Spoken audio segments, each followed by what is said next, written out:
Hello friends, welcome back to Superverse channel. दोस्तों आज हम बात करने वाले हैं इमू सामा के बारे में। Noronha emu, one of the highest celestial dragon among the celestial dragon. दोस्तों 5 एल्डर्स भी सेलेस्टियल ड्रैगन है और वर्ल्ड गवर्नमेंट के सबसे ऊपर की जो हायरकी आती है पावर की, जिनके पास सब कंट्रोल्स रहते हैं वर्ल्ड गवर्नमेंट के, वो है 5 एल्डर्स। लेकिन 5 एल्डर्स के भी सर जिनके आगे झुकते हैं वो है इमू। इमू दोस्तों नरोना फैमिली से बिलोंग करता है, जहां तक हमें पता है, क्योंकि इम्पीरियो इवांको ने कहा था कि 800 साल पहले वर्ल्ड गवर्नमेंट बनाई गई थी कुछ 20 राजाओं ने। उन फर्स्ट 20 किंग्स में से एक नरोना फैमिली भी थी, जिनमें इमू नाम का एक कैरेक्टर था। अब वो लड़की है या लड़का है ये तो हमें नहीं पता है। लेकिन दोस्तों वन पीस में और हमारे फ्रेंड्स के बीच ऐसी 2 थियरी है इमू सामा के पावर से रिलेटेड, जिनमें से पहली थियरी है उमी बोसू। आप लोगों ने थ्रिलर बार तो देखा ही होगा, जहाँ पे एक मिस्टीरियस शैडो है जो शिप्स को डुबा देता है, जो कहानी सांची सुना रहा था हमारे उसोप को डराने के लिए, और उसोप डर भी गया था। लेकिन ये कहानी है, यहाँ पे ओडा फोरशैडो कर रहे थे इमू के पावर्स के बारे में आज से कई सारे चैप्टर से पहले, जहाँ हमें आइडिया भी नहीं था कि what could be the emu and what is power, what is shape. Emu एक कंप्लीटली मिस्टीरियस पर्सन था हमारे लिए। दोस्तों बेसिकली उमी बोसू क्या होता है, एक शिप प्रीस्ट होता है जो उसके दायरे में आने वाले शिप्स को डुबा देता है। और दोस्तों इसकी अपीयरेंस कोई क्लियर नहीं है, कोई ये विजिबल नहीं हो सकता है। ये व्हाइट फॉग में हमेशा रहता है, जैसे थ्रिलर बार के अंधेरे में रहता है, काला धुआं छाया रहता है, जहाँ से सूरज की परछाई भी नहीं आ सकती, विच मीन्स सन गॉड। यहाँ पे सन गॉड का रेफरेंस है कि कुछ ऐसी जगह है जहाँ पे सन गॉड खुद भी नहीं जा सकते हैं, उनकी शेडो भी नहीं जा सकती है, जहाँ पे राज चलता है सिर्फ अंधेरे का, यानी उमी बोसू का, जिसके दायरे में आने वाली शिप्स को वो डुबा देता है। और दोस्तों यहाँ पे ऐसी थियरी भी है कि उमी बोसू ने क्रिएट करे हैं द 5 एल्डर्स। ये उसके ही अंश है, उसके ही वर्जन है, जिसने उसने पावर दी है सैटर्न जैसी, उसी ओनी, यानी हाफ, जिसका लोअर का हिस्सा स्पाइडर का बना होता है, जिसका ऊपर का हिस्सा बना होता है ओक्स का, यानी 2 सिंग निकलते हुए है। हमने आप लोगों ने सैटर्न का योकाई फॉर्म तो देखा ही होगा, मिक्स्ड योकाई यानी हाइब्रिड, और वो सारे जोन यूजर है। अब दोस्तों बात करते हैं दूसरी थियरी के बारे में।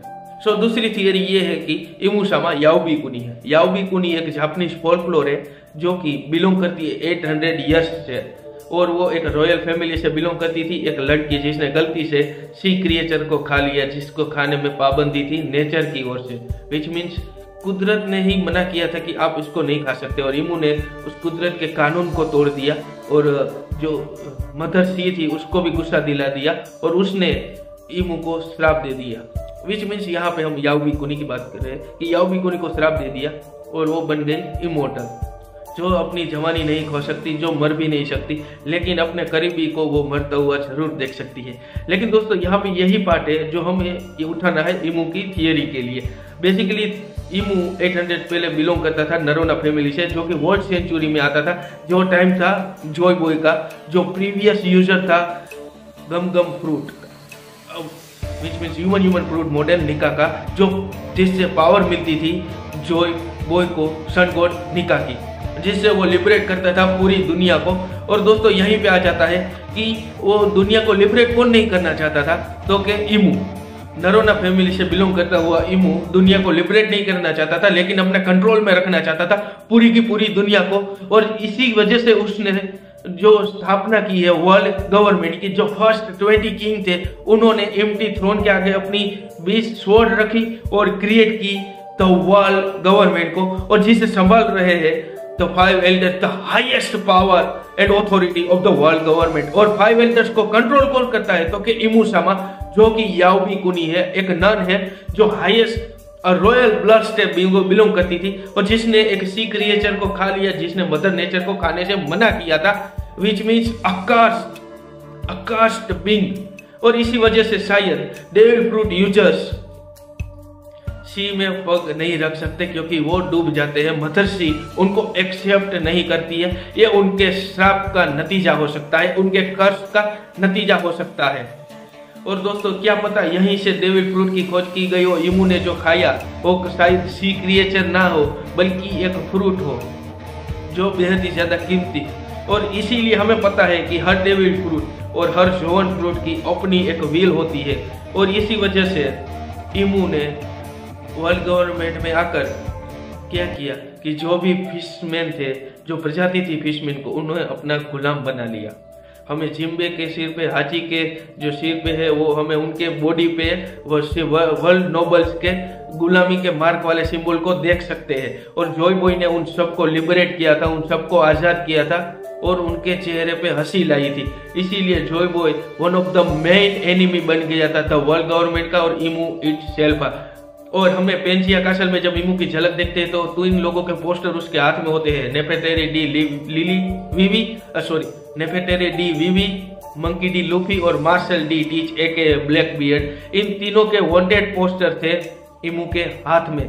और इमू इनके साथ क्या करने वाला है ये हम सबको पता है कि वो इनके दुश्मन है। इमू के तो वर्ल्ड गवर्नमेंट हिमसेल्फ के दुश्मन है, तो उन लोगों को ये एलिमिनेट करेंगे। जैसे कि नेफेटेरी डी कोबरा को तो 5 एल्डर्स ने मार दिया था और ये सब साबो ने देख लिया। अब आगे साबो क्या करेगा ये हमें नहीं पता, ये आगे के चैप्टर में हमें पता चलेगा कि ओडा इस रेफरेंस को आगे कैसे टू प्लेस करते हैं वन पीस में क्रिएशन। तो बस ये वीडियो यहाँ तक की था दोस्तों। ये 2 थियरी आपको कैसी लगी मुझे कमेंट में जरूर बताना। और वीडियो को लाइक कर देना, शेयर कर देना और सुपर वॉच चैनल को सब्सक्राइब करना मत भूलना ताकि मुझे मोटिवेशन मिलता रहे कि मैं ऐसे अच्छा वीडियो आपके लिए लाता रहूं। Thank you for watching.